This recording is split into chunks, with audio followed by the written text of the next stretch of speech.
vatandın ayrılığında 18 yıl oldu da hiç qaytib bakmadım dep. Muhaciratda belki Ankara'da his qilgan bo'lishimiz mumkin hamda. Qanchalik bu tilimizningki qanchalik muhim ekanligini eng yorqin ifodalar bilan ifodalan asosan. İnsan ba'zida degiskuldan biz davomli siyosatda xalqaro dardimizni aytib borganda Xitoy ani qilib bordi, tilimizni manda qilib bordi u bu deb. Chet ellarga qaraydigan bo'lsak, muhojiratdagi har qaysi davlatlardagi yoshlarimiz, farzandlarimizning kundan kunga u yerda erib ketayotganligi, tilini yo'qotayotganligidan iborat bir reallik bor. Turkiyadagilarmi va yoki boshqa dunyoning har qaysi joylaridagi tilini aran so'zlasimi yerim yati so'zlaydigan. Bu tilninki qanchalik muhim ekanligini siz nəhayət güzel ifadelediniz. Siz bu bugünkü muhaciratdagi sirtqimish dunyodagi ahvolimizni qarab turib, bizni qaysi seviyada nimalarni kam qilyapmiz ki biz bu holatga kelib qoldik yani? Bu nəhayət ağır sual.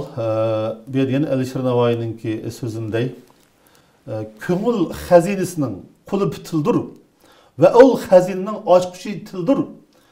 Durdonalar degan so'zni afsona bil, jahon dengizda tilni durdani bil.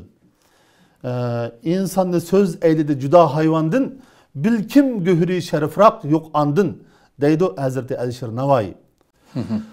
Alisher Navoiy ma'lum vaqtda savolimizga javob berib bo'lganda, biz xazina istab avare, amaliyotda xazina oldimizda turibdi, qo'limizda turibdi. U narsaning qiymatini bilmasak, u bir tosh. Yani aldığımızda bir altın boğan olsa, onu işiltenmesek, bilenmesek, o bir taş. Yani gereksiz altın taş dediğin yapmak o. Demek eğitimiz ki biz en mühim kuralımızdan ve belki birden bir kuralımızdan Uygur dili ekanligini, Xitaydan şunun için en mühim noktaya, bizden en mühim kuralımızga texmi tüz, texmi yıldızdan paltır oqqanligini en bilip durumuz. Ne için Xitay bu kadar vahşilik bilen Uygur diliga hücum qiladi?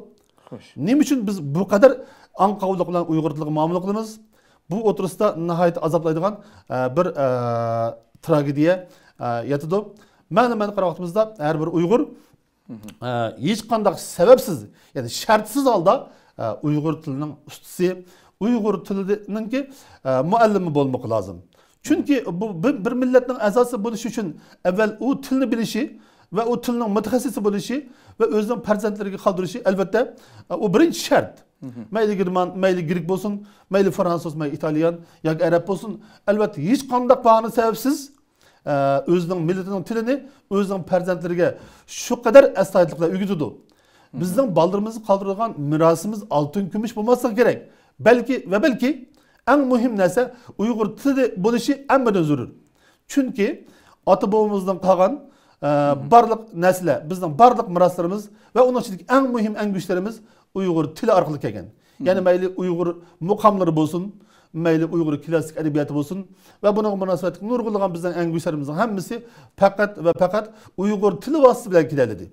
Yani meyli kadim Uygur tili bolsun, ya ki Çağatay Uygur tili bolsun veya ki Uygur tili bolsun, bula bizni kılıdığan, bizden ruhimizni ruh kılıdığan, milletini kalp kütagizdiğen törükümüz bu bizden aslında. Evet. Yani Uygur medeniyetinin törükü fakat til, Uygur tili. Bu nesli sel qarğanlık, özümüzden mevcudiyetdeki sel qarğanlık, özümüzden baldırımızga ve kelgüsümüz sel qarğanlık. Bu Uygur tilini tanlamaslık degenin özü ölümünü tanlaş degenlik. Yok oluşunu tanlaş degenlik. Biz hazır Uygur tilini estayidil ügetmegen bolsak, o halda özümüz razılık bilen ölümge manğanlık bilen beraber. Bu qattiq eğir iş. Meyli akademiyada olsun, adeti olsun, ben bu kadar eğir gepni qilishimizning sebep bu til bizning mavjudligimizning fakat birden bir şart. Bunun artık şartı yok. Bu bolmasa siz bilen biz o'tiramaymiz. Belki bu programma o'tirib chiqmaydi.